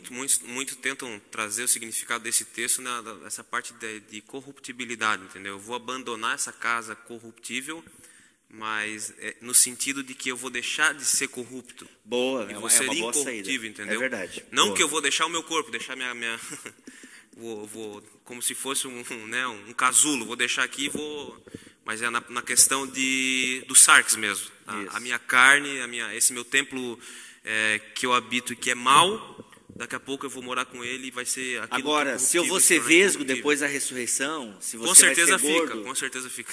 Se você vai gordo, se você se você morreu sem uma perna, aí isso não dá para a gente responder. Vai ser um corpo glorificado e isso é muito bom. Tem um livro muito bom que fala sobre isso, é a Divina Revelação do Inferno. Deus Fala... me livre. É brincadeira, tá? Deixa É engraçado, eu lembrar. é brincadeira, mas pelo quando eu amor. cheguei à fé, me deram 2 livros para ler. Um bom... Ele veio para libertar os cativos? Me deram esse e o Simplesmente Como Jesus Max Tocado, ainda bem, porque ele veio para libertar os cativos, Que no prefácio até dizia assim, esse vai se tornar o livro mais difícil que você vai ler na sua vida. Não, é o mais herético também, mas enfim. Beleza. Alguém quer fazer uma pergunta, aproveitando para cutucar os debatedores? Não? Então eu vou cutucar. Surgiu uma pergunta ali no meio dos nossos colegas, nossos universitários, muito bem apontado, sobre a questão do sopro de vida que foi somente em Adão e não foi em Eva. Então existe essa, como é que eu vou dizer, tradição popular, ou conhecimento popular sobre a questão do sopro de vida em Adão, somente em Adão, né? Para evitar problemas com esse tipo de comentário, né? O que a gente pode apresentar de argumentos coerentes para essa afirmação, ou como é que a gente pode encarar isso? Questão do gênero, né? Eu acho, né? O homem e mulher não existe diante de Deus, né? Até porque o há uma segundo relato da distinção. criação, Deus cria o homem e a mulher juntos, né? Isso. Tem o primeiro relato e o Só no segundo primeiro relato a mulher vem, né, da costela do homem e tudo mais. Mas eu penso que, mesmo que a gente leve de maneira literal o primeiro relato, o simples fato de Deus ter feito Eva de Adão já vem por tabela o fôlego de vida. E até porque Adão, se ele é o pai da humanidade, então todos derivam dele, então todos já derivam automaticamente com o fôlego de vida.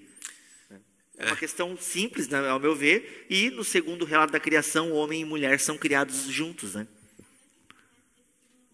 Gênesis 2. Gênesis 1 e Gênesis 2. Gênesis 1 coloca a primeira criação como ponto principal. E Gênesis 2 coloca o ser humano na centralidade. Primeiro no Gênesis 1, primeiro a criação, todo o universo. Depois o homem é criado para administrar aquilo. Gênesis 2, o homem é criado primeiro e posteriormente... A gente percebe uma quebra no texto. Se você pegar o capítulo 2 e o versículo 4, parece que o autor começa de novo a falar do relato da criação. É outro autor. Não vamos entrar nessa discussão. Não vamos entrar nessa discussão. É outro...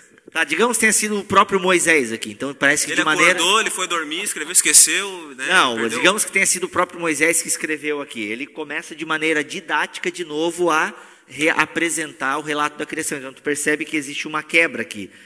Esta é a gênese do céu e da terra. Tipo, parece que não tem sentido ele começar de novo, sendo que ele já falou isso no capítulo 1. Né? Então a gente percebe que daí ele vai falando e tal. Então formou o Senhor Deus o homem do pó da terra, ele soprou Nazareno, soprou de vida, o homem passou ao homem vivente e plantou o Senhor. Não, é no primeiro que ele faz homem e mulher junto? Cadê homem e mulher os criou? O primeiro é Gênesis 2... Vendo 2,14, eu tô vendo. 2,7 ele fala, soprou as suas narinas. Sim, mas aqui está falando só o homem. Cadê homem e mulher os criou? Calma. É o 27, é o primeiro relato que fala. Criou Deus, pois o homem à sua imagem, a imagem de Deus o criou, homem e mulher os criou. Aí em Gênesis 3 fala só da questão do pecado. Né? Como? O 1 fala, como você falou ali, da criação, o 2 da criação... O 3 é o relato do pecado. Só o pecado. Isso. Uma divisão. É que nem o livro do Apocalipse, né? Ele começa a falar de... Então, só corrigindo o que a gente falou aqui anteriormente, no primeiro relato da criação, tá, não existe essa distinção. Homem e mulher os criou. Tá? No segundo relato, aí já tem todo mais especificadinho e tal.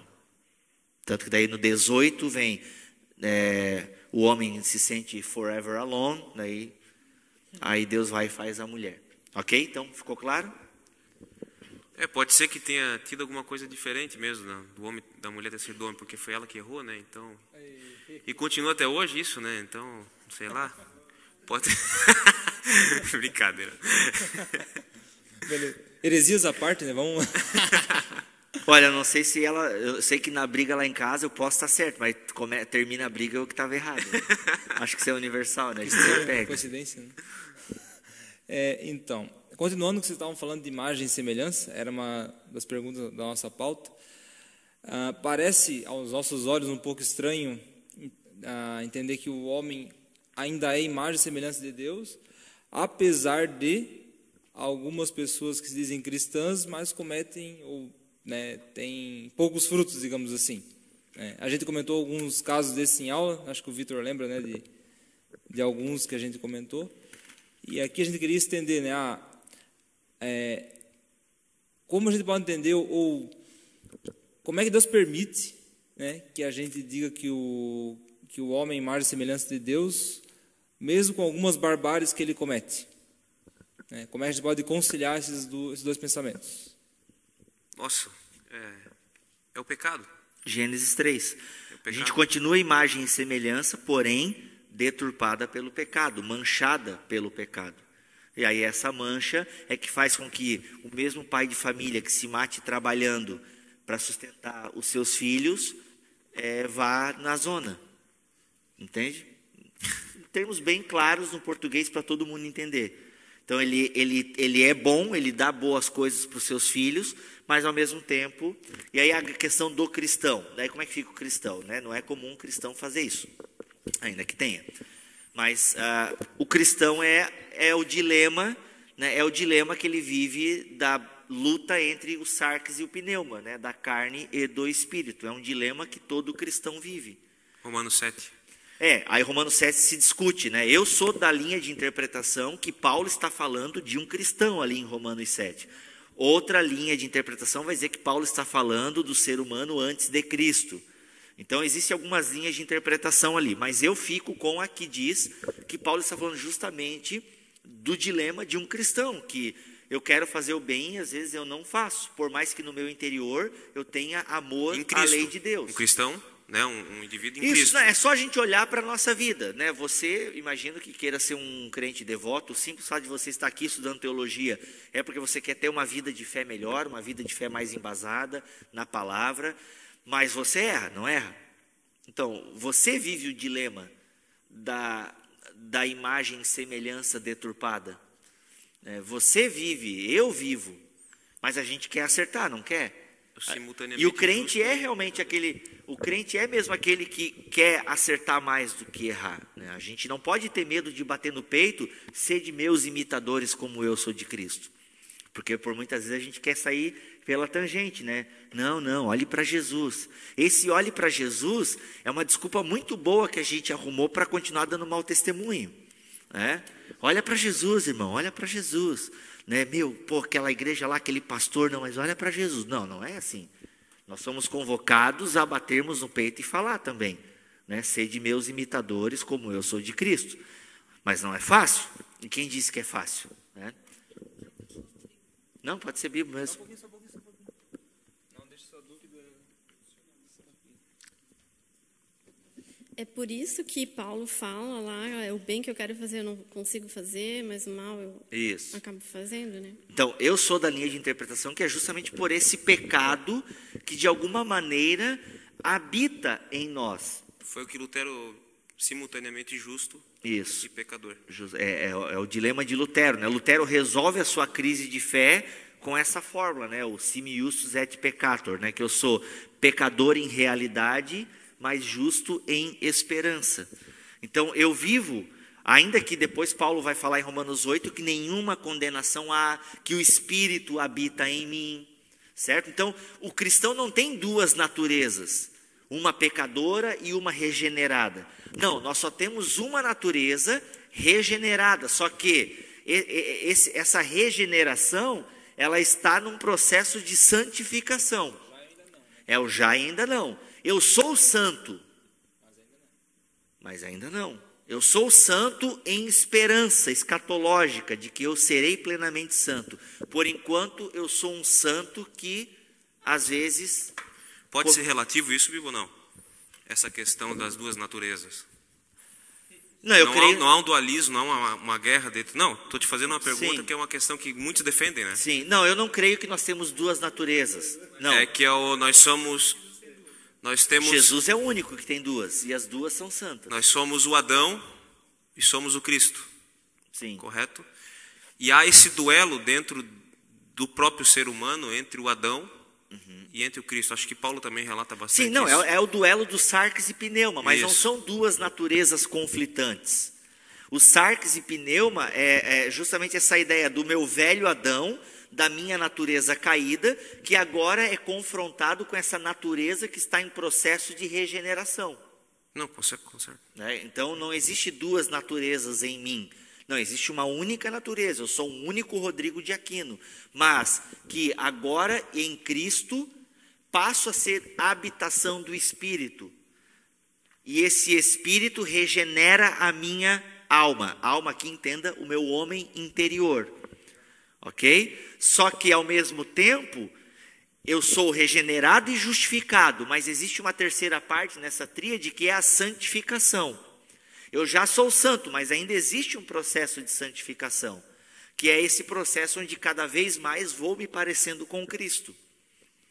E esse processo de santificação é a morte diária do meu velho Adão. Aquilo que simbolicamente aconteceu no meu batismo, a morte do velho Adão, na verdade, por isso que eu faço a confissão de fé, todos os dias eu vivo o meu batismo, todos os dias eu afogo o velho Adão. Que não morre afogado na água do batismo, ele sabe nadar. Que ele está vivo. Só que ele já não me condena mais. Porque nenhuma condenação há para quem está em Cristo Jesus. Porque eu sou um pecador salvo. Eu sou um pecador. O que é a propiciação de Cristo? É me livrar da ira de Deus. Mas tu usando essa expressão, tu não quer agora bater o martelo na questão da salvação acerca de... Aceitei a Cristo, sou pecador, cometo pecado, mas mesmo assim vou ser salvo. Não. Uma vez salvo, sempre salvo. Não, eu como arminiano, eu não creio nisso. Pois é, mas é... Não, porque eu sou salvo por Cristo, mas ao mesmo tempo eu tenho que viver uma vida cristã. É o estado, é a questão que acho que a gente até comentou. Eu sou salvo em Cristo, mas se eu não obedecer... Se eu não andar como um salvo, automaticamente Hebreus 4 vai se cumprir na minha vida. Né? Eu experimentei o dom da palavra, eu experimentei Deus. Hebreus 4 para mim, não sei o que os calvinistas fazem para fugir de Hebreus 4. Aquela questão o dom do da palavra é 6? Hã? Hebreus fala que as pessoas experimentou o dom da salvação, o dom da palavra, ela conheceu a Deus e ainda assim ela deu as costas para Deus. Ela viveu de tal maneira que para ela não tem mais volta. Então, eu preciso permanecer. A salvação é unicamente de Cristo. Somente Cristo me salva. Não existe nada que eu possa fazer para que eu alcance a salvação. Mas a partir do momento que eu fui alcançado pela salvação em Jesus, existe da minha parte um viver de maneira conforme um salvo em Jesus. É a santificação. Que mesmo assim só é permitido e nós só conseguimos alguma coisa mediante a graça, porque ele... Isso. Filipenses. Não, ela é completa em Jesus. A santificação. A salvação, a justificação e a regeneração é completa em Jesus. É aquele gráfico que nós botamos no quadro, que a nossa vida, ela ora é assim, então é esse processo de santificação, Sim, né? Isso, então eu já sou salvo. E outra, qual é a diferença do crente para o ímpio? Eu pequei. Justificação. Eu pequei, só que eu, em nome de Jesus, peço perdão pelo meu pecado. Por isso que eu não vou sofrer as consequências do pecado. Então, por isso não... Agora, eu sou crente, comecei a pecar, não pedi perdão pelo meu pecado, aí quando a trombeta soar, eu vou sentir o calor, entendeu? Não é em Apocalipse também que fala, guarda para que ninguém tome a tua coroa? Não se refere a isso, Apocalipse? Daí eu não sei te dizer, porque Apocalipse Aí eu já não sei te dizer, Apocalipse não é minha área. Vitor, eu tenho dificuldade para entender aquele texto de Efésios que diz que antes da fundação do mundo, o Senhor já nos escolheu e nos elegeu nele para sermos santos. Dá de entender assim que o projeto antes do pecado, antes da fundação do mundo, o projeto do homem já estava pronto. Eu tenho uma dificuldade para entender isso aí. Falando de e Deus, que seria perfeito, né? Falando de Deus, como nós acreditamos nesse atributo incomunicável de Deus, que ele não divide com ninguém, que é a onisciência. Obviamente Deus sabia, se a gente partir desse pressuposto, né? Deus, ele sabe todas as coisas, né? Porque ele habita na eternidade, ele é atemporal, ele está fora do nosso tempo e ele é Deus. De alguma maneira inexplicável, que nós não conseguimos sintetizar isso de maneira compreensível, de maneira clara, Deus é onisciente. Mas essa questão de que Deus já escolheu alguns, aí eu passo essa bola para o Bibo responder, porque o Bibo é calvinista, ou até mesmo o André. Mas o arminiano, ele é supralapsário, né? Ou seja, é que Deus, a sua soberania, já sabe. E ali, a igreja, Deus já sabia quem seria a sua igreja. Nós não sabemos, por isso que nosso trabalho é pregar. Pregar o evangelho. Sim, que a igreja de Deus, ela é invisível. Então, assim, e em Cristo, obviamente, o eleito de Deus, Deus nos elegeu em Cristo antes da fundação do mundo. Certo? Então, ele já sabia, porque em Cristo ele já elegeu todos aqueles que vão... porque eu entendo que Cristo é o eleito de Deus. Ele é o predestinado. E nesse sentido, todos aqueles que confessarem a sua fé no Cristo serão salvos. É aberto a todos, né? E os que serão salvos, obviamente que Deus já sabe porque ele é onisciente. Então, nesse sentido, todos nós, os arminianos são supralapsários, ou seja, antes mesmo da queda, Deus já sabia e já sabe quem serão os salvos. Mas assim dá para entender que ele projetou o homem para ser 100% antes da fundação do mundo, mas daí quando ele botou o homem no mundo, daí o homem se perdeu. Fica difícil entender assim. Não sei se você consegue. Por que Deus foi criar o homem se ele sabia que ia acontecer tudo isso? Mais ou menos isso? Eu entendo assim que daí quando ele criou a terra para o homem habitar, daí ali a terra houve um conflito com o homem. Ele predestinou o homem para ser salvo, irrepreensível, viver em santidade, mas daí quando ele botou o homem na terra, porque daí a terra veio depois, certo? Pela palavra de Paulo. Daí houve um conflito que daí, entre a humanidade e a terra, entrou o pecado. Fica difícil de entender, não sei se você consegue entender.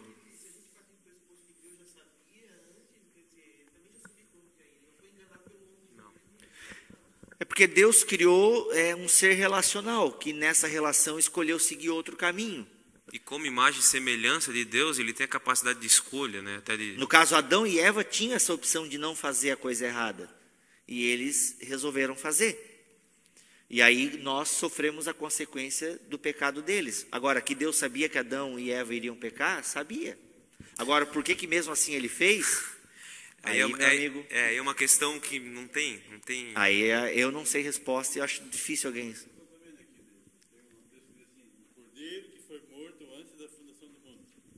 Sim. É porque a história da humanidade, ela está em 1 segundo na mente de Deus. Foi ontem. Tipo assim, Deus já tem a história.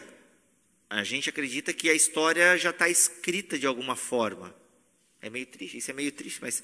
É complicado porque daí entra no determinismo, né? Se Deus já sabe e tal, né? Mas e o nosso livre-arbítrio? Não, Deus já sabe, mas... Aí eu não quero entrar nessa discussão. É complicado, é bem difícil mesmo. É que para mim Deus já sabe todos os possíveis futuros, entende? Mas Deus nunca é pego de surpresa. Tem uma posição que acredita que o futuro está aberto. Deus conhece o futuro. Deus sabe o futuro. Mas o futuro está aberto para que o ser humano possa dar linhas e contornos a esse futuro. Deus dá amanhã vai amanhecer, você vai acordar. Deus está te dando a oportunidade de criar aquele dia para você. Deus, ele abre o leque daquele dia e fala, crie. Como é que é o teu nome, mano? Luiz, está aqui mais uma oportunidade para tu criar a tua vida. Então, tu vai atrás do emprego que tu quer, tu vai comer o que tu quiser, enfim, tu tem a possibilidade de criar aquilo. Alguns já acreditam que essa possibilidade que a pessoa acredita que Deus te dá, já é um determinismo. Não, você vai acordar a tal hora, você vai jantar a tal hora, você vai comer a tal hora, você vai conversar com tal pessoa a tal hora, porque Deus assim determinou na eternidade. Então, é bem bonito isso, mas eu não acho legal isso. Eu particularmente, eu acredito na possibilidade que Deus nos dá de criação. Até porque não que o futuro Deus não saiba, tá? Deus sabe o futuro. Deus conhece o futuro, Deus sabe todas as tuas decisões, todas as minhas decisões. Mas Ele nos encarrega, isso é uma posição minha. Ele não nos limita, Ele deixa que a gente tome essas decisões. Como nós temos a imagem, a semelhança e o pressuposto de amor é a liberdade de escolha, o pressuposto de qualquer relacionamento amoroso, seja com Deus ou com qualquer pessoa, é a liberdade de escolha. Deus me dá a oportunidade de fazer o meu dia, de fazer a minha semana, fazer o meu mês, do jeito que eu quero com a minha família. É claro que dentro dessa... a gente está falando aqui de micro histórias, né? Cada um com a sua história, sim, cada um com as suas decisões. Mas existe a macro história da humanidade, que essa já está traçada no plano infalível de Deus. É o que eu comentei na aula do Deus escondido.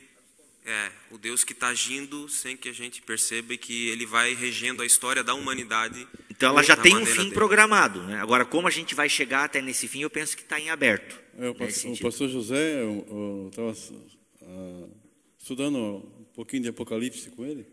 Ele falou o seguinte, que é uma ideia bem simples, mas pode até esclarecer um pouco.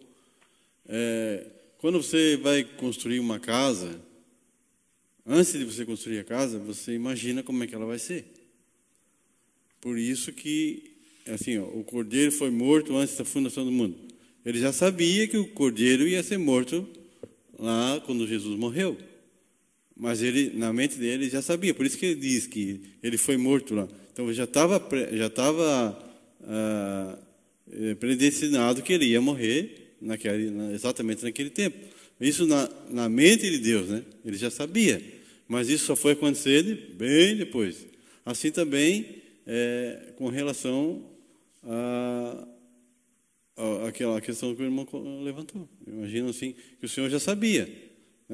Aquela história, né? Já está tudo predestinado, já está tudo, a macrovisão já está pronta. O Senhor já estabeleceu tudo. Só que assim, tem algumas coisas que nós temos que decidir. Deus não limita nós a nossas decisões. Por isso que é o livre-arbítrio. Daí também vai entrar a questão da graça irresistível, por exemplo, assim... não, eu vou pro café agora. Existem vontades que você produz na sua vida, que você toma decisões porque Deus te guiou até aquele local. Então foi uma graça foi uma posição de Deus tão grande na tua vida, que Ele te levou por um caminho que você não tem como resistir àquele convite, àquela vontade dEle e falar, não quero. Não, você é levado a um certo caminho que você olha e fala assim, meu Deus, é muita graça, é muito gracioso, por mais que pareça ruim, eu vou aceitar porque é Deus que colocou.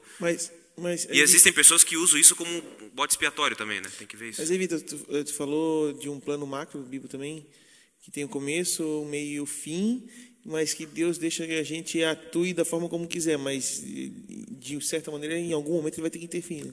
Senão o caminho vai se perder e não vai chegar no fim. Eu não jogo videogame, mas gostaria muito, mas minha esposa não deixa eu comprar. Mas videogame é assim, né? Eu babo lá quando eu vejo meus amigos jogando. Você tem um cenário pronto. E dentro daquele cenário, isso pode ser até uma heresia, mas é o que veio na cabeça agora. Mas dentro daquele cenário, você já tem um cenário predeterminado, né, dentro do videogame.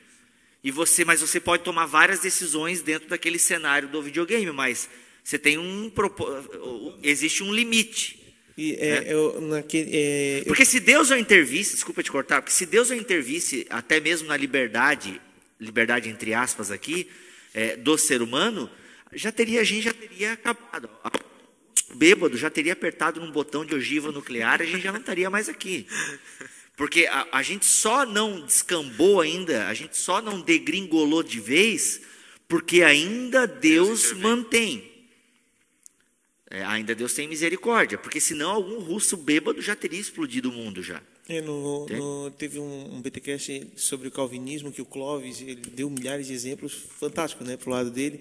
E ele fala que, na realidade, ele acredita que o homem tem um certo livre-arbítrio, como você falou até... Questão social. Eles chamam de livre agência, né? Ele vai conseguir escolher algumas coisas, mas Deus vai interferir de certa forma para que o caminho seja traçado da forma como ele quer que chegue no final. É bonito, é romântico? Não, né? É bonito. Não, o arminiano acho que não vai ter muita dificuldade com isso também. Né? Porque ele aceita de maior grado, eu acho. Deixa eu dar meu pitaco. Eu gosto da ideia de João 15, que fala, que eu citei agora, né? Fala para nós permanecermos na videira, mas também fala que foi Deus que nos escolheu primeiro. Né? Isso, acho que para todos nós é algo, independente de linha teológica, é algo que é inegável para todos. Né? Deus nos escolheu primeiro, como o Bíblia falou, não há nada que nós possamos fazer. Não fosse vós que escolhesse. Exatamente. Mas ali o contexto é para os discípulos, né? Mas a videira ela se aplica, em Romanos ela é estendida, né? Uhum. E o permanecer na videira ele é ratificado em outras passagens, né? Como o irmão falou lá, desenvolver a salvação, conservar, mantenha-se, né? Cuide para que não caia. Então, vários outros versículos acabam consolidando essa ideia inicial, né?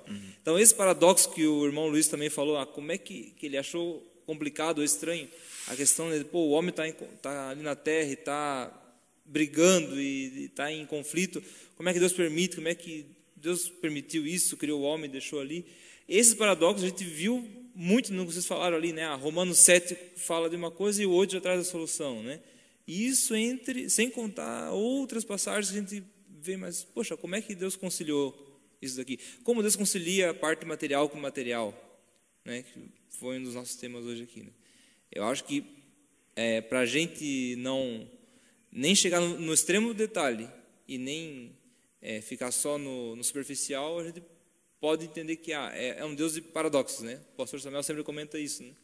E a gente vê mais uma vez aqui. Eu gosto muito quando o Ricardo Gondim fala sobre Deus, que ele fala assim, é ensaio. Tudo que nós falamos acerca de Deus, ou pensamos acerca de Deus, é ensaio. Entendeu? Não a teologia é um próprio ensaio acerca de Deus. Não é uma coisa, né, que um estatuto que nós batemos, Deus é assim, enfim, o que ocorre é assim, é dessa maneira.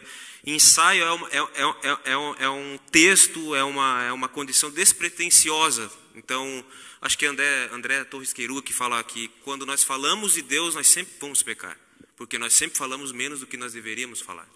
Então, quando se trata nessas questões, principalmente nessas questões que, eu vou usar até um linguajar bem evangelical, é uma coisa oculta e que, né, e tem coisas que pertencem a Deus e que literalmente nós não vamos encontrar resposta. Essa é uma questão, é a teodiceia, né? Se Deus é bom, se Deus é tão bom assim, por que tem mal? Por que existe o mal? Então, Bíblia, tu quer responder essa pergunta? Então, são questões bem paradoxais. E Deus é um Deus de paradoxo. Literalmente. Questão macro e micro. Né? Não só na questão do mundo todo. Na nossa vida também Deus é bem difícil de compreensão. Então, a profundidade da riqueza, tanto da sabedoria, 33, né? Quanto do conhecimento de Deus. Mais um que achou um versículo de escape. Antes do café, né, que está chegando, alguém quer apertar mais algum dos debatedores? Mas na verdade não é um escape, é um erro o ser humano achar que tem o controle, que tem o domínio do...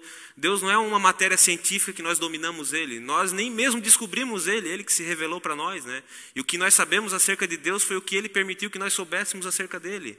Exatamente, é o que Jó fala poeticamente. Não pense que a Bíblia contém o todo de Deus, né? Contém só o todo que nos interessa para a salvação. Eu acho lindo quando Jó poeticamente ele fala que a criação de Deus, acho que é Jó 14, eu não lembro do versículo, tudo que nós vemos de Deus é apenas as orlas das suas vestes. Então Deus é muito mais. Imagina, tu ter a consciência e tu saber que Deus não cabe num livro, não é? Ou tentar ter essa prepotência de acreditar que Deus cabe num livro, num estatuto, ou numa condição minha, numa legalidade minha de pensamento, é infantil. Né? Quando nós temos essa concepção de que Deus, o nosso Deus é assim, é assado, é dessa maneira, ele age assim, age assim. Já formatou Deus. E isso já não é Deus, já é um ídolo. Deus. É aquela coisa do Pascoal, né? Deus nos criou a imagem e semelhança e nós, em compensação, criamos ele a nossa imagem. Nós criamos um ídolo.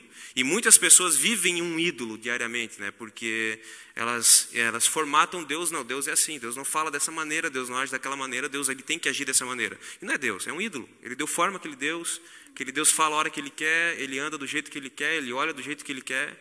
Então, Deus, ele é acho que é Rubem Alves que fala muito lindo acerca de Deus, que Deus é um pássaro livre, né? Não existe gaiola, no mundo que possa colocar ele dentro. Acho que foi ele que disse, né, que a teologia é tentar jogar uma rede no sol para tentar pegar o sol, uma coisa do legal, tipo assim. Poxa, muito legal.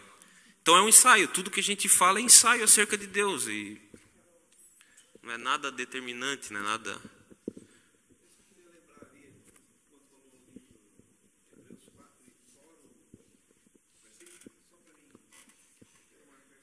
Que experimentou o dom de Deus. Calma aí. 6, eu acho. 4? Vamos lá, vamos abrir Hebreus então, né? Eu vou abrir aqui no 4 porque na minha cabeça está 4.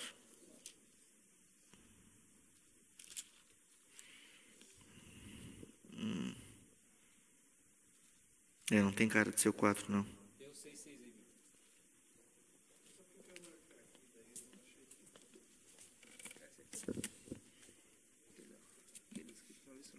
Isso. 6:4. É impossível, pois, que aqueles que uma vez foram iluminados e provaram o dom celestial e se tornaram participantes do Espírito Santo e provaram a boa palavra de Deus e os poderes do mundo vindouro e caíram. Sim, é impossível outra vez renová-los para o arrependimento.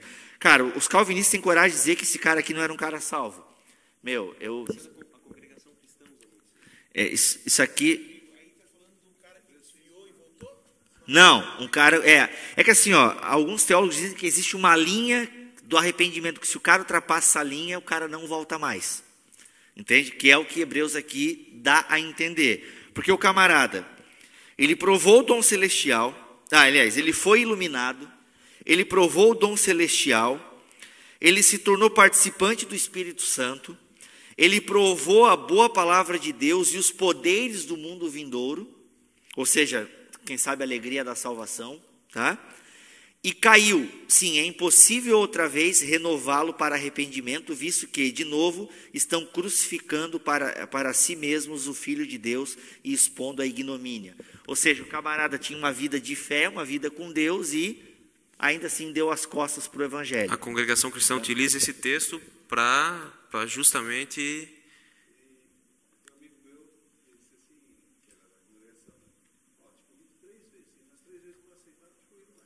Sim. Não existe desviado na congregação cristã. Não existe mais o camarada que congregou, ele foi imerso na realidade da comunidade da congregação cristã. Se ele saiu, ele não tem mais volta. Não existe mais perdão. Então eles não aceitam mais ele em nenhuma congregação. Nem sei se deixa entrar, como é que funciona depois, possivelmente, né? Então é isso mesmo. Então eles não têm mais cabimento dentro da salvação. O pecador, eles usam um texto poético de Salmos, que o pecador não permanecerá na Assembleia dos Justos. Olha só. E até depois os outros versículos vão dar a entender, que é como se a pessoa fosse uma terra boa, regada pela chuva, mas de repente ela começa a produzir erva, ela começa a produzir os espinhos, os abrolhos, entende? Ou seja, é a pessoa que já não começa mais a dar o fruto digno de arrependimento e tal. Então, para mim, isso é Hebreus 6:4. Mas aí ela não tem volta, então. É quase que um blasfêmia contra o Espírito Santo. Aqui é blasfêmia contra o Espírito Santo. É você negar a ação do Espírito Santo. E se você nega a ação do Espírito Santo, não tem mais volta. Porque essa seria a linha de arrependimento, né? Que você ultrapassa e não volta mais. Sim, né? Justamente. Não, eu entendo que não há uma segunda linha, né? A linha é essa. Isso só uma maneira de ilustrar, né? O texto dá a entender isso. E alguns eles usam essa imagem da linha do arrependimento. Porque nós, até hoje, a gente peca, se arrepende, reconhece, o Espírito Santo age na palavra e tal. Esses não. Simplesmente foram tendo as suas consciências cauterizadas, né? pela prática Paulo constante, fala isso, né? Pela prática constante do pecado não confessado e... Então Viu? tá, gente. Acho que foi bem proveitoso, né? Todo mundo cutucou um pouco. A gente aprendeu um pouco mais da nossa relação com Deus, né? Como a gente falou, a teologia é uma maneira de a gente conseguir entender Deus e viver de acordo com o que Ele preparou, né? Então, isso daqui não pode ser só algo intelectual, de conhecimento, eu conheço mais, né? E amanhã, e quando a gente sair daqui, né? E quando a gente enfrentar uma situação não tão agradável, né? O que tudo isso, o que a minha relação com Deus vai fazer diferença nisso tudo? Então, que a gente possa refletir nisso que a gente tem ouvido nas aulas para poder moldar o nosso dia a dia. Beleza, pessoal? Alguém quer fazer consideração? Vitor, Bibo, tu quer divulgar? Gente, eu trouxe meu livro aqui. Tá ali? Tá aqui. Puxa aí, Vitor. Se alguém quiser adquirir, tá 20 Dilmas. Tá, é uma mini teologia sistemática. Escrita numa linguagem mais para jovens, mas tem adultos que estão lendo e estão gostando também. Prefácio de Augusto Nicodemos. Então, se alguém quiser, aqui é uma síntese das principais doutrinas cristãs. Deus, Jesus, Espírito, Igreja e Esperança Cristã e a Bíblia. Tá R$20, se alguém quiser. É o credo niceno-constantinopolitano, né? A gente pega um credo da igreja e esmiuça ele. Amém? Obrigado pela participação. Sempre um prazer estar aqui com vocês. Amém. Quem sabe um dia ministrando uma aula. Vamos ver como é que a agenda se organiza, mas está difícil. Não, ainda não colocaram na minha teca. Mas se colocarem, fazer o quê? Tá lá? Tem muita gente que tem o PDF do livro, né? Duvido que já não está aí na internet para baixar. Faz parte. Na internet não existe mais dono, né, cara? Fazer o quê? Não podia perder a piada, tá certíssimo. Vitor, tu quer... Eu só quero agradecer vocês pelo carinho, né? Pela recepção, pelo afago que vocês têm dado para mim, né? Então, que Deus abençoe. Vocês têm contribuído bastante para enriquecer a minha vida de uma maneira sem precedentes. É o que eu falo sempre. Para mim, a sala de aula é o lugar mais enriquecedor para mim como cristão. Eu cresço muito dentro de uma sala de aula. Então, eu quero agradecer de coração ao Léo, ao André, aos irmãos, né, da aula, pela paciência, né, e a gente só vai melhorando, né? Vamos procurando mais subsídios, enfim, daí só ano que vem agora, se Deus quiser, né? Se Deus permitir. Literalmente, tá? Não estou falando isso como Não, isso é Tiago, né? Não, isso é Tiago, capítulo 4, né? Mas não é um jargão, não, é verdadeiro, é de coração, se Deus quiser. Então e nós assim permitir, vamos faremos isto ou aquilo. E eu quero agradecer o Bibo de novo, né? Que é um camarada que sempre está junto comigo, eu sempre estou junto com ele, sempre estou aprendendo e é uma referência para mim, com certeza, na área de teologia. Só na área de teologia? Só na área de teologia. Não, capaz, é uma referência. É um amigão do coração, tá? Deus abençoe vocês. Tá. O próximo módulo, se eu não me engano, é Sociologia Antigo Testamento, com o Theo.